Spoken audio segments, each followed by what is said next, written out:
सभी लोग मिलकर के बोले उमापति महादेव की, श्री कामदनाथ भगवान की, श्री नरसिंहदेव भगवान की, यज्ञ नारायण भगवान की, जगतगुरु भगवान की, गौलोकवासी श्री सुजनानंद जी महाराज की जय जय श्री सीताराम।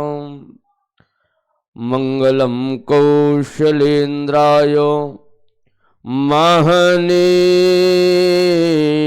गुणाब्धये चक्रवर्ती तनूजाय सार्वभौमाय मंगलम। श्री सीतानाथ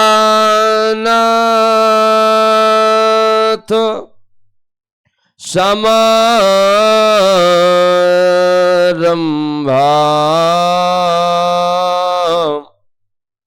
श्री रामानंदार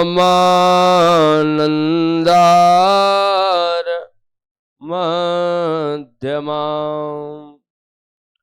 असमदाचार्य पर्यंता वंदे श्री गुरु परंपरा।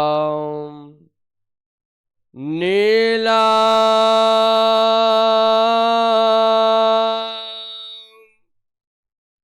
भुज श्यामल कोमलांगम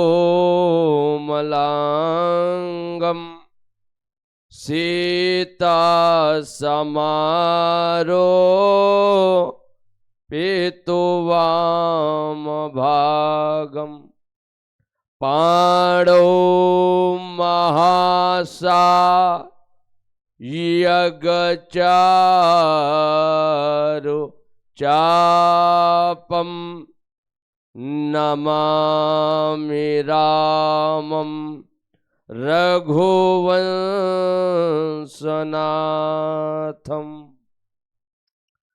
मन का मल धोया नहीं, तन क्यों रहा सजाय। एक दिन तन की राख बना, धूल संग उड़ जाय। गिराय रथ जल बीच समा, कहियत भिन्न न भिन्न। बंदहूँ सीताराम पद, जिनहि परम प्रिय खिन्न। दादू दुनिया जात को, निस दिन धुनत कपास। जा दिन संत नया वहीं, ता दिन करत उपास। बंदहूँ तुलसी के चरण, जिन्हकी नौ जग काज। कल समुद्र बूढ़त लख्यूं, प्रगट हूँ सत्य जहाज। प्रेम और निष्ठा से बोलिए गोस्वामी तुलसीदास जी महाराज की। सत्य सनातन धर्म की। अनंतानंत कोटि ब्रह्मांड नायक जगदाधार जगदीश्वर परब्रह्म परमात्मा मर्यादा पुरुषोत्तम, जिनकी सत्ता कड़कड़ में विराजमान है, ऐसे मेरे प्रभु मेरे आराध्य मेरे इष्ट श्री सीताराम जी महाराज, उन्हीं के चरणों के अनन्य उपासक संत बलवंत अंजनेय नंदन पवन कुमार, पराक्रम के प्रयागराज संत बलवंत श्री हनुमान जी महाराज, इस आयोजन के परमाध्यक्ष स्वयं श्री यज्ञ नारायण भगवान, अभी अभी आप जिनकी बड़ी ही दिव्यतम वाणी से लाभान्वित हो रहे थे, ऐसे शिवानंद गौपीठाधीश्वर पूज्य चरण जगत गुरु रामानंदाचार्य स्वामी श्री रामप्रिय दास जी महाराज, उनके पूर्व जिनकी आप बड़ी ही दिव्यतम ओजमयी वाणी से लाभान्वित हो रहे थे, ऐसे जगत गुरु रामानंदाचार्य श्री कामदगिर पीठाधीश्वर पूज्यपाद मेरे सदगुरुदेव भगवान, और उनके पूर्व जिनकी आप बड़ी ही दिव्यतम वाणी से लाभान्वित हो रहे थे, ऐसे हनुमत द्वार पीठाधीश्वर पूज्य श्री धीरेन्द्राचार्य जी महाराज, और मेरे बाद जिनकी आप दिव्यतम वाणी से लाभान्वित होंगे,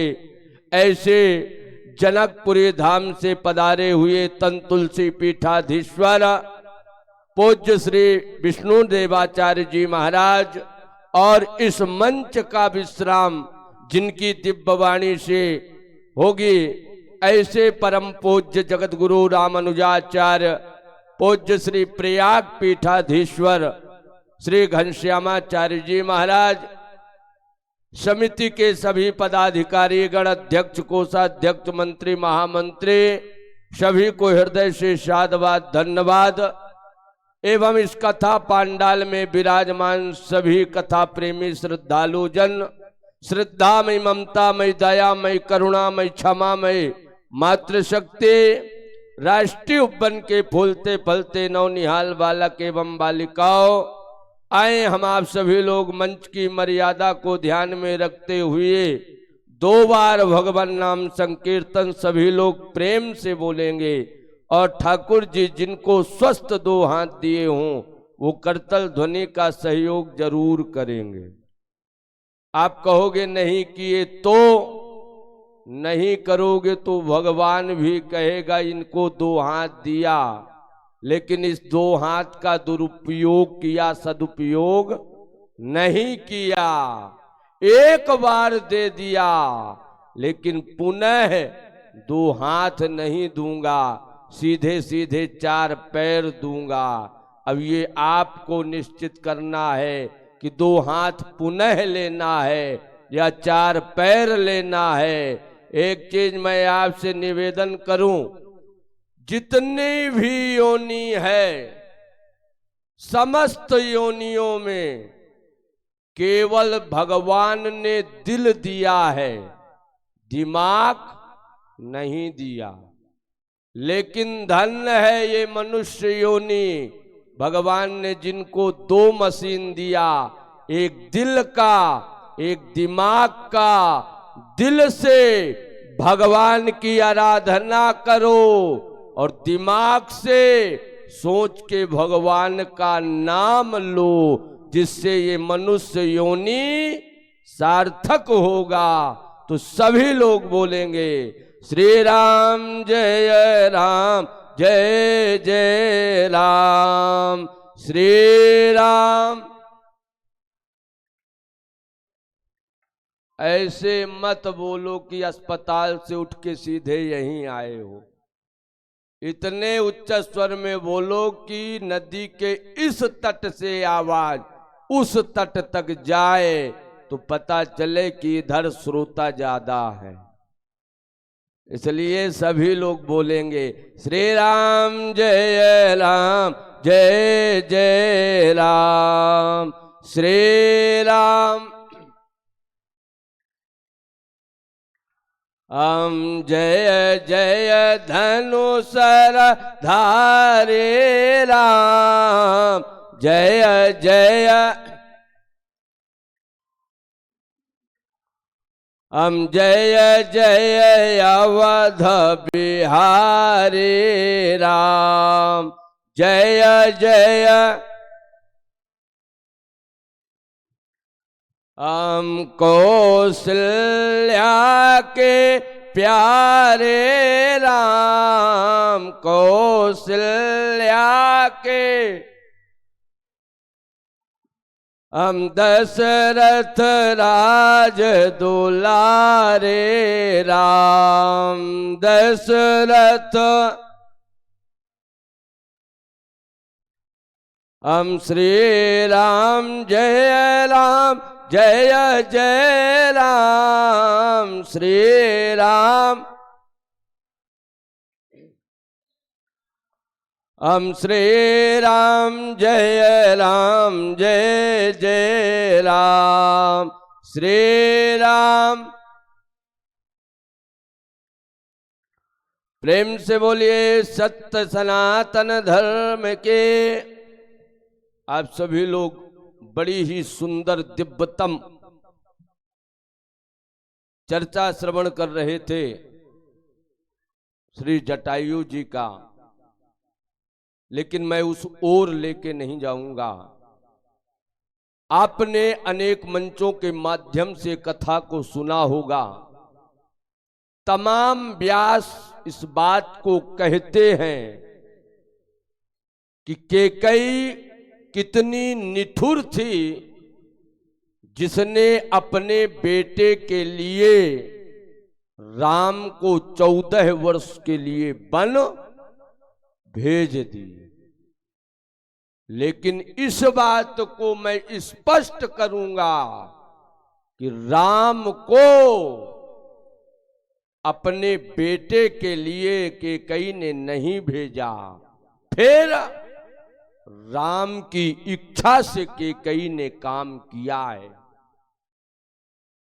एक बात मैं हमेशा कहता हूं कि राम रूपी व्यक्ति को यदि ने किसी ने जन्म दिया है तो उसका नाम मां कौशल्या है, और राम रूपी व्यक्तित्व को किसी ने जन्म दिया है तो उसका नाम मां कैकेयी है, वो कैकेयी है।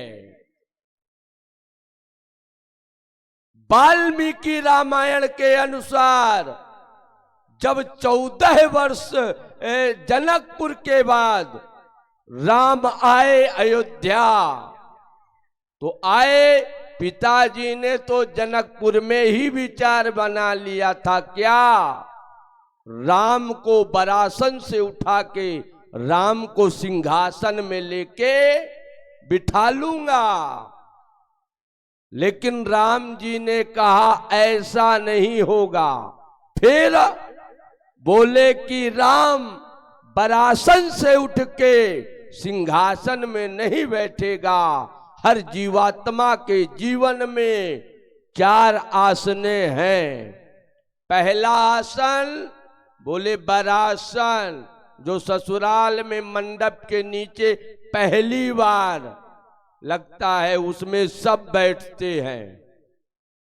और बरासन से उठ के राम जी ने कहा सिंहासन नहीं, बोले फिर, बोले चित्रकूट की पावन धरा में जाके कुशासन लगाऊंगा, और कुशासन से उठ के लंका के त्रिकूट पर्वत में जाके मृगासन लगाऊंगा, और मृगासन से उठ के तब कहीं जाके अयोध्या में सिंहासन लगेगा, सीधे सिंहासन नहीं। आज इसी चीज की विडंबना है समाज में। बेटा बरासन से उठ के आया और पिता से कहता है कि सिंहासन दो। बोलो भाई,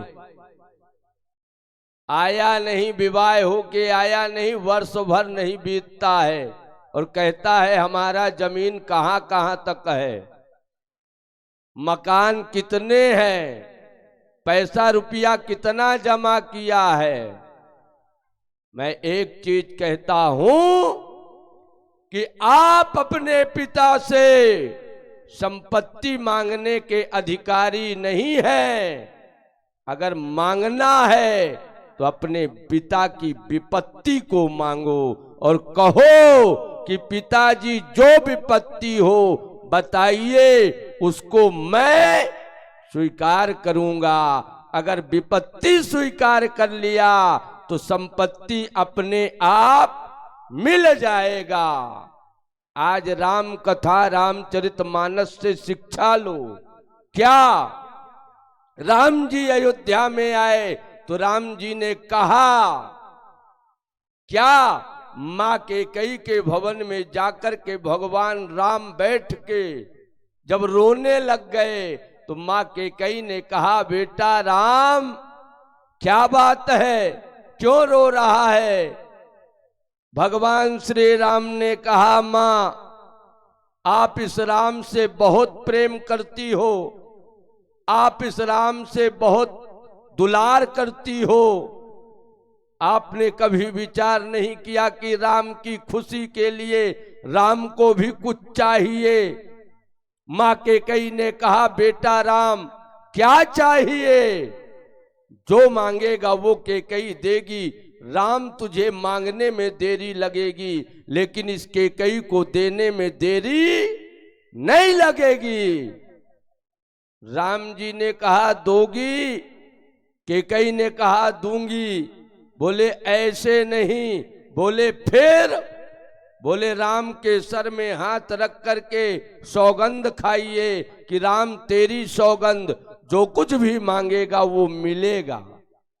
मां कैकेयी ने समझा कि राम कोई छोटी मोटी वस्तु मांगेगा। मां कैकेयी ने राम के सर में हाथ रख के कह दिया कि राम तेरी सौगंध, जो मांगेगा वो तुझे मिलेगा। बोल क्या चाहिए? राम ने कहा, एक बार नहीं 3 बार कहिए। मां कैकेयी ने कहा, राम तेरी सौगंध, जो भी मांगेगा वो तुझे दूंगी दूंगी दूंगी। मांग राम क्या चाहिए? राम जी ने कहा, मां आप मुझे हो सकता है जो मैं मांगू वो देते वक्त आपके मांग के सिंदूर और हाथों की चूड़ी टूट जाए। मेरे भाई मैं निवेदन करूं, भारतीय माताएं बैठी हुई हैं, सनातन धर्म में पलने वाली माताएं बैठी हुई हैं, ये आज राम कथा सुन रही हैं, इतने महापुरुषों का दर्शन कर रही हैं। जनवरी के ठिठुरती ठंडी में सुबह 4 बजे स्नान करके 1 लोटा में जल लेके शंकर भगवान के मंदिर में जाके जल चढ़ाती हैं। अनेक मंदिरों में जाती हैं, यज्ञ में जाती हैं, भगवान के दरबार में जाती हैं, बड़े बड़े महापुरुषों के चरणों तक पहुंचती हैं। और जाने के बाद मांगती क्या है? केवल यही मांगती है कि हे परमात्मा, हे ईश्वर। महापुरुषों से आशीर्वाद भी मांगती हैं तो केवल इतना ही मांगती हैं कि मेरे मांग की सिंदूर और हाथों की चूड़ी हमेशा इसी तरह खनकती रहे और चमकती रहे, इसके अलावा कुछ नहीं मांगती हैं। लेकिन राम जी ने कह दिया कि हो सकता है वरदान देते समय आपके हाथ की चूड़ी मांग की सिंदूर धुल जाए। मां कैकेयी ने कहा, बेटा राम इसकी कोई चिंता नहीं है। भगवान राम ने कहा कि मां ये भी हो सकता है कि आपका बेटा भरत कभी आपको मां के रूप में स्वीकार न करे। मां कैकेयी ने कहा, बेटा कोई दिक्कत नहीं है। भगवान राम ने कहा, मां ये भी हो सकता है कि समाज के लोग कभी तुझे स्वीकार न करें। बोलो भाई, अगर आज कह दिया जाए कि कैकेयी कितने माताओं का, बेटियों का, बहनों का नाम है, जरा हाथ उठा दो तो एक भी हाथ नहीं उठेगा। क्यों? क्योंकि कोई अपनी बेटी का नाम कैकेयी नहीं रखता है। क्यों नहीं रखता है? इसलिए कि अभी राम आने वाले नहीं हैं। जिस दिन इस समाज में कैकेयी रूपी बेटी, कैकेयी रूपी बहन, कैकेयी रूपी मां आ जाएगी तो राम को आने में देरी नहीं लगेगी। राम बहुत जल्दी आ जाएंगे। लेकिन समाज में अभी कैकेयी नहीं है तो राम नहीं आएंगे। भगवान राम ने कहा, मां ये भी हो सकता है कि ये बेटा राम तेरी नजरों से 14 वर्ष के लिए दूर चला जाए। मां कैकेयी ने इस वक्त ये नहीं कहा कि बेटा राम कोई दिक्कत नहीं। मां कैकेयी ने कहा, बेटा राम मांग की सिंदूर धुल जाए, हाथों की चूड़ी टूट जाए, भरत मां कहे या ना कहे, समाज के लोग स्वीकार करें या ना करें, लेकिन राम तू कभी कैकेयी के नजरों से ओझल मत होना। राम केवल कैकेयी यही चाहती है कि राम हमेशा कैकेयी के नजरों के सामने रहे। राम मैंने अपना कनक भवन, सोने का भवन इसलिए दे दिया कि राम नजरों के सामने रहे, राम को मैं देखती रहूं बस। भगवान राम ने कहा, मां राम के सर की सौगंध खाई हो, विचार कर लेना। इस बात को केवल मैं नहीं कह रहा हूं, गोस्वामी तुलसीदास जी ने भी एक अर्धाली में लिखा है।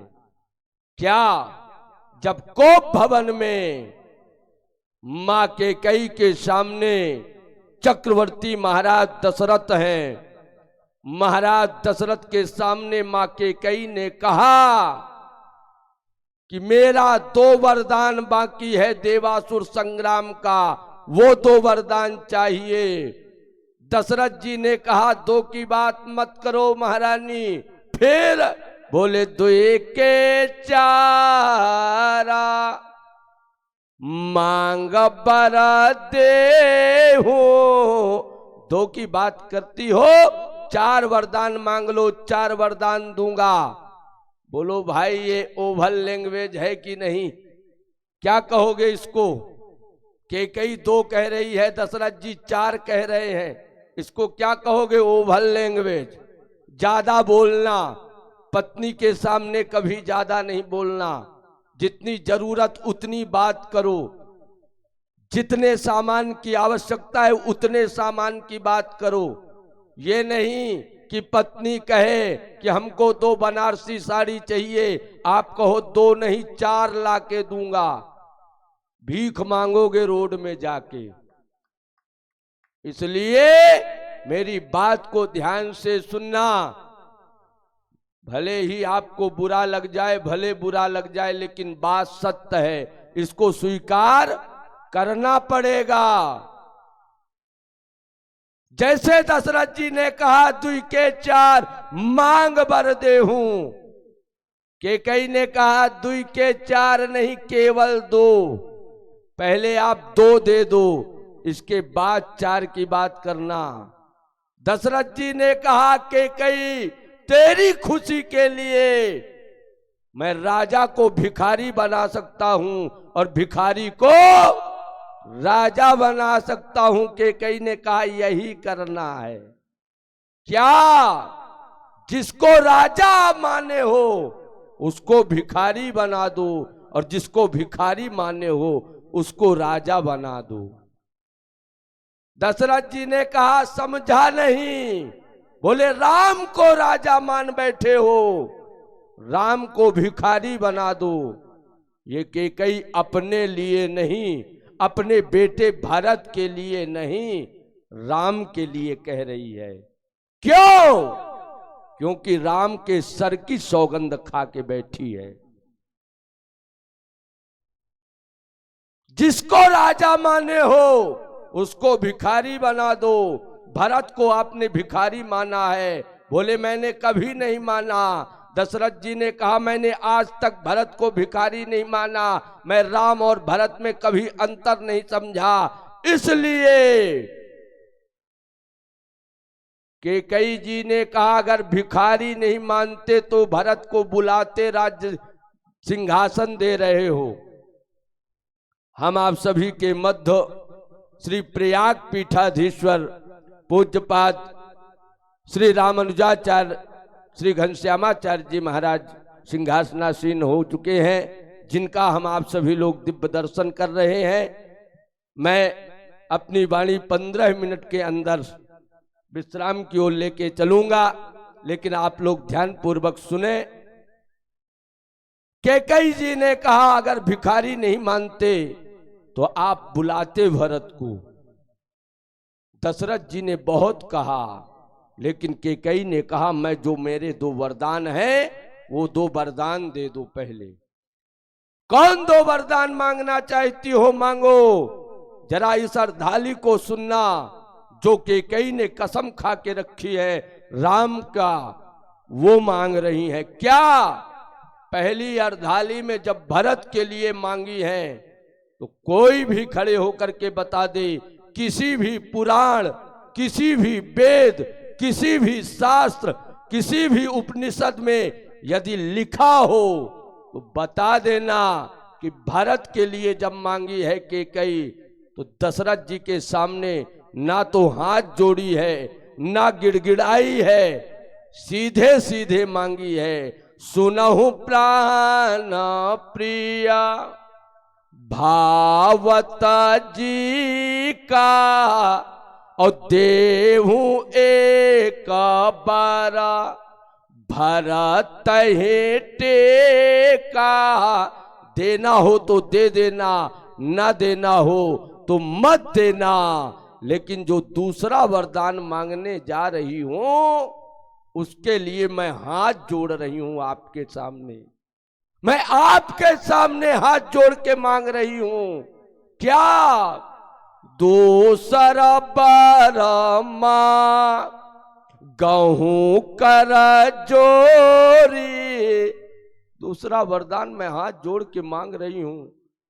दशरथ जी ने कहा हाथ जोड़ के क्यों मांग रही हो, पहला वरदान हाथ जोड़ के मांग लेती कैकेयी तो मैं आराम से दे देता, लेकिन दूसरा वरदान तू हाथ जोड़ के मांग रही है, इसलिए दूसरा वरदान हाथ जोड़ के मत मांग।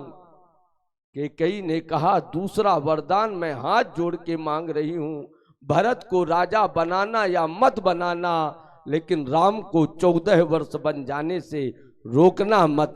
राम को 14 वर्ष के लिए बन चले जाना, जाने देना, रोकना मत।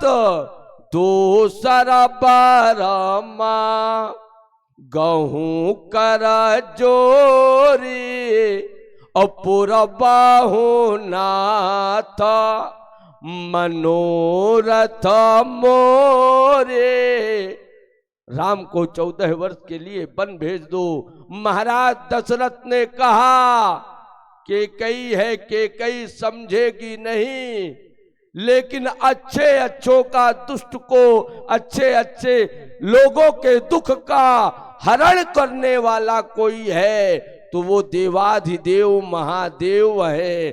उन महादेव का चिंतन करूं, और उन महादेव का चिंतन किया कौन?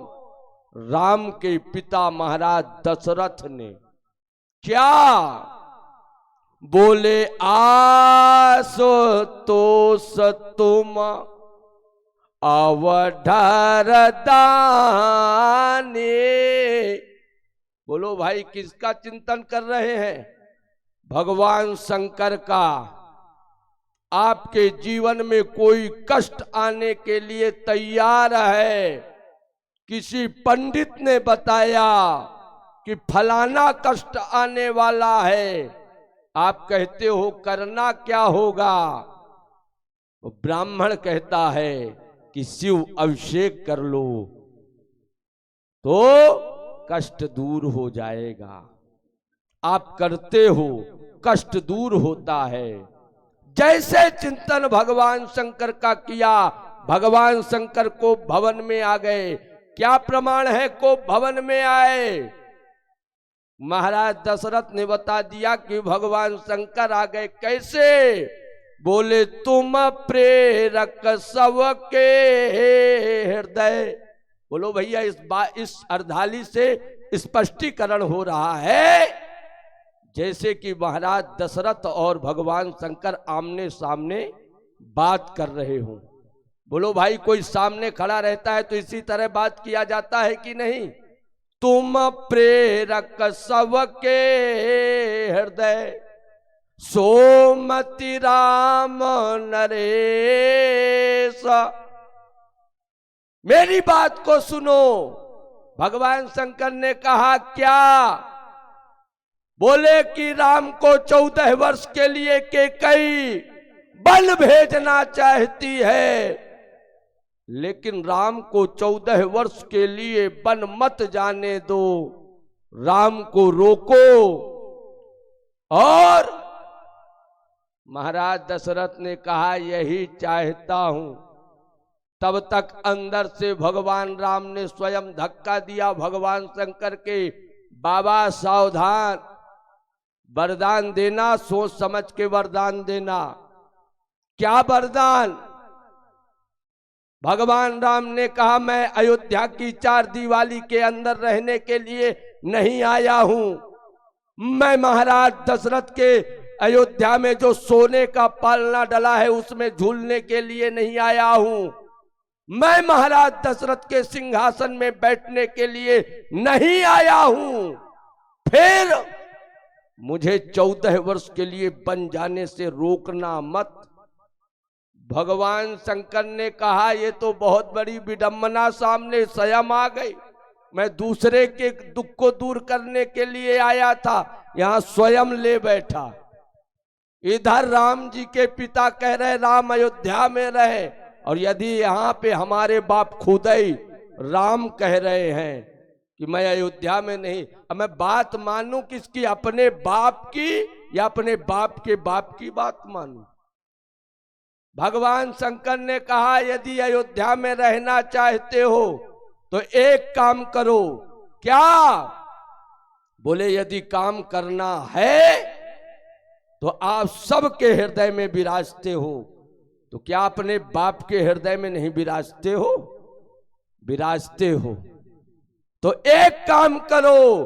क्या? बाहर से मैं काम करूं, अंदर से आप काम करो। क्या काम करना है? इसी रघुवंश में एक से एक राजा हुए और धर्म को बचाने के लिए अपना बलिदान दे दिया है। वो चीज दिखाओ जाके अंदर से। अंदर से जब प्रभाव छूटेगा तो बाहर से अपने आप प्रभाव छूट जाएगा। भगवान राम ने कहा ठीक है। भगवान राम अंदर है और अंदर है। भगवान शंकर ने कहा महाराज दशरथ से यदि राम को 14 वर्ष के लिए वन नहीं भेजना चाहते हो तो एक बार विचार कर लो कि भेजना चाहते हो कि नहीं। दशरथ जी ने कहा मैंने कर लिया है विचार। भगवान शंकर ने कहा आप जानते हो रघुवंश का क्या नियम है? क्या नियम है? बोले रघुकुल रे तो सदा चले आए और प्राण जाए बारा बचन न जाए। प्राण भले ही चला जाए लेकिन वचन खाली नहीं जाना चाहिए। भगवान राम दशरथ जी ने कहा बोले इसकी कोई चिंता नहीं है, लेकिन राम अयोध्या में रहें। शंकर जी ने कहा एक बार मेरी बात मान लो, एक बार नेत्र बंद करके और विचार कर लो। जैसे दशरथ जी ने नेत्र को बंद किया और नेत्र बंद किया तो उसी समय भगवान राम ने पूरे रील को काट के एकदम फ्रंट का रील फिट कर दिया। और फ्रंट का रील फिट किया। कौन सा रील फिट किया? बोले शिविदधि चाहारे चंद्र नरेसा और सहे धरा माहिता कोटि कलेसा। तमाम रीलों को काट के भगवान राम ने एक रील को फिट किया। कौन सा रील? महाराज हरिश्चंद्र अपना सिंहासन, राज, पत्नी, बच्चा और स्वयं में सब कुछ बेच दिया। खरीदने वाला कौन है? एक कालू डोम। एक डोम के यहां जाके महाराज हरिश्चंद्र बिक गए। और जब बिके तो उस डोम ने क्या ड्यूटी दिया, काशी के स्मशान घाट में जाकर के हाथ में डंडा लेके सर में काली पट्टी बांध के और ड्यूटी देना, जो 100 को दग्ध करने के लिए आए उनसे केवल कर लेना, पैसा लेना, यही काम है। बोलो भाई, हरिश्चंद्र ने स्वीकार किया कि नहीं? किसके लिए? सत्य और धर्म के लिए स्वीकार किया। लेकिन धन्य है सत्य और धर्म, परीक्षा भी गड़बड़ी गजब की लेता है। जैसे हरिश्चंद्र का बेटा सुबह सुबह का वक्त है, पुष्प तोड़ने के लिए आया, और पुष्प तोड़ने के लिए आया तो उसी समय काले सर्प ने डस लिया, और वहीं पे हरिश्चंद्र का बेटा रोहित की मृत्यु हो गई। पूरी काशी में हल्ला हो गया, किसी का बेटा मर गया है। उधर से हरिश्चंद्र की पत्नी तारा दौड़ती दौड़ती आई, देखी मेरा बेटा आज मौत के मुंह में चला गया है, मेरा बेटा है ये। बेटे को उठा के अपनी गोद में तारा लेटा लेती है और देख के कहती है, ओ काशी वासियों, आज मेरा बेटा मौत की नींद सो गया है। अगर कोई काशी में ऐसा हो तो मेरे बेटे के लिए एक कफन लेके आ जाए और दे दे। बोलो भाई, आप समाज में जीते हो, सनातन धर्म की छत्र छाया में जीते हो। गरीब से गरीब व्यक्ति की यदि मृत्यु हो जाए तो समाज के लोग पड़ोसी आकर के कफन दे देते हैं। बिना कफन का 100 स्मशान घाट की यात्रा नहीं, इसलिए कफन लाके दे देते हैं। लेकिन धन्य है वो समय, महाराज विश्वामित्र जी का भय व्याप्त है, कोई कफन देने को तैयार नहीं है। तारा ने कहा, धन्य है ये काशी जो आज मेरा बेटा मौत के नींद सो गया है, लेकिन आज कोई कफन देने को तैयार नहीं है। तारा बिलखती हुई, तारा ने अपने साड़ी के पल्लू को फाड़ के और रोहित के 100 को उड़ा दी। तारा ने कहा, कफन नहीं दिया कोई बात नहीं, लेकिन मैं एक स्त्री हूं, इसलिए मैं इस स्मशान की अग्नि को नहीं देख सकती हूं, मैं इस स्मशान तक नहीं जा सकती हूं। बोलो भाई, सनातन धर्म में पलने वाली माताएं कभी इस स्मशान की अग्नि को नहीं देखती हैं, इस स्मशान की अग्नि को नहीं देखती है। तारा ने कहा, मैं इस स्मशान की अग्नि को नहीं देख सकती हूं, इसलिए काशी में कोई ऐसा हो जो मेरे बेटे को लेकर के इसके 100 को दग्ध कर दे। कोई सामने नहीं आया, सब केवल खड़े होकर के देखते रहे, लेकिन सामने कोई नहीं आया। क्यों? विश्वामित्र जी का भय व्याप्त है, कोई सामने आने को तैयार नहीं है। तारा बिलख के, तारा ने रोहित के 100 को उठा के और स्मशान घाट की ओर चली गई। स्मशान घाट की ओर जैसे जाती है, मां गंगा के तट में रोहित के 100 को रख के और कहती है, हे मां गंगा, आज जैसी विपत्ति मेरे जीवन में आई है, ऐसी विपत्ति किसी नारी के जीवन में मत आने देना। ऐसी विपत्ति को आज मैं सहन कर रही हूं, लेकिन ऐसी विपत्ति को कोई नारी सहन नहीं कर सकती है। जिसका पति बिक गया हो, बेटा मौत के नींद सो गया हो, ऐसी विपत्ति कौन देखेगा? तारा ने कहा, जिस रोहित के सर में सोने का मुकुट सजना था, आज वो मौत के नींद सो गया है। जो रोहित राजकुमार था, आज मौत के नींद सो गया है। और तारा कहती है, मां गंगा, आज के बाद ऐसी विपत्ति किसी नारी के जीवन में मत आने दे। तारा जैसे उठा के स्मशान घाट के अंदर प्रवेश की, सामने हरिश्चंद्र आ गया। हरिश्चंद्र ने कहा रुक जाओ। तारा खड़ी हो गई। हरिश्चंद्र ने कहा पहले कर दो, तब 100 को दग्ध करने दूंगा, पहले कर ले लूंगा। तारा रोती हुई कहती है एक बार देखो, जिसके पास कफन लेने की हैसियत नहीं है, वो 100 को दग्ध करने के लिए पैसा कहां से लाके देगी। जिस नारी के पास कोई ऐसा व्यक्ति नहीं आया कि इस 100 को लेकर के और इस स्मशान घाट तक आके इस 100 का दग्ध कर दे, वो नारी कहां से पैसा देगी। हरिश्चंद्र ने कहा जब तक कर नहीं दे दोगी तब तक 100 को दग्ध नहीं करने दूंगा।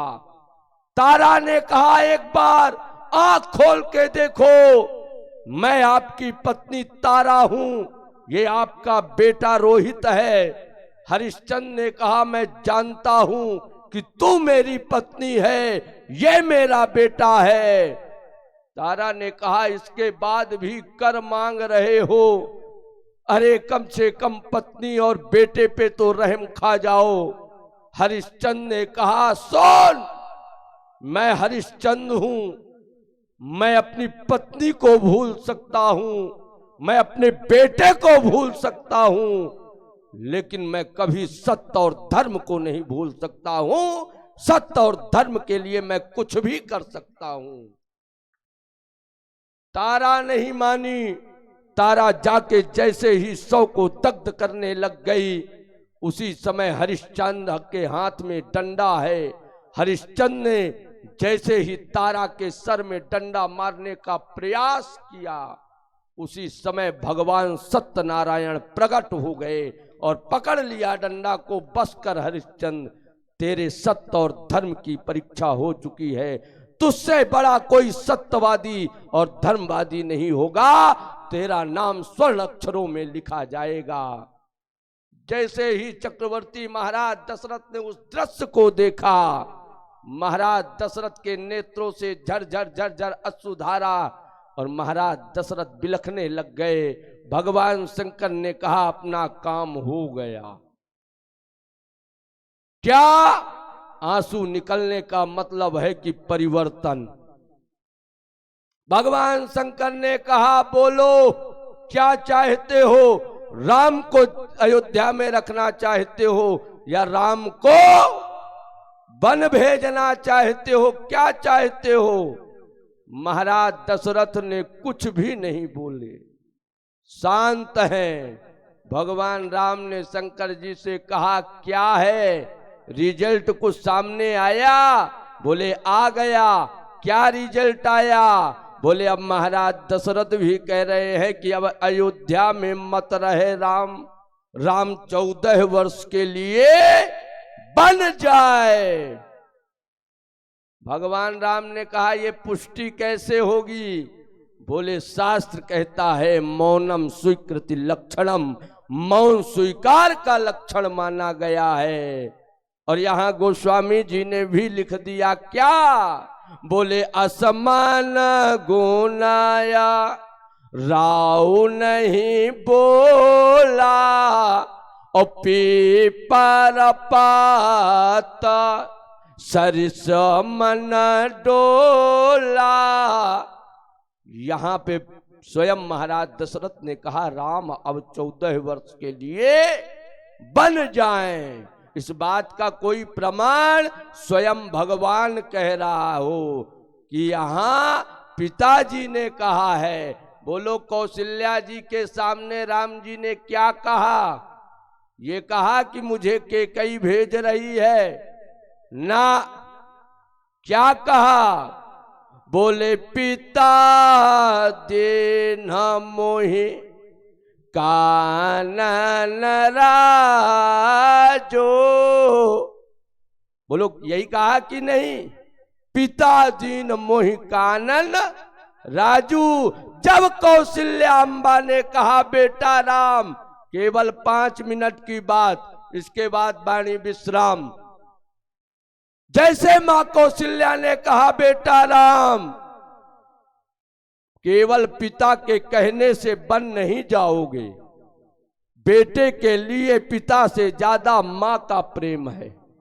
बोलो भाई, है कि नहीं?